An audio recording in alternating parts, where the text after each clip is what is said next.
بسم اللہ الرحمن الرحیم۔ رسول اللہ صلی اللہ تعالی علیہ وآلہ وسلم نے ارشاد فرمایا، قریب ہے کہ دیگر قومیں تم پر ایسے ہی ٹوٹ پڑیں گی جیسے کھانے والے پیالوں پر ٹوٹ پڑتے ہیں۔ تو ایک کہنے والے نے کہا کہ ہم اس وقت تعداد میں کم ہوں گے؟ آپ صلی اللہ تعالی علیہ وآلہ وسلم نے ارشاد فرمایا کہ نہیں، بلکہ تم اس وقت بہت زیادہ ہوں گے، تم سیلاب کی جاگ کی مانند کثرت میں ہوں گے۔ اللہ تعالیٰ تمہارے دشمن کے سینوں میں تمہارا خوف نکال دے گا، تمہارے دلوں میں وہن ڈال دے گا۔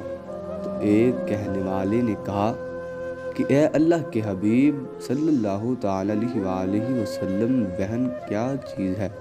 آپ صلی اللہ تعالی علیہ وآلہ وسلم نے ارشاد فرمایا، یہ دنیا کی محبت اور موت کا ڈر ہے۔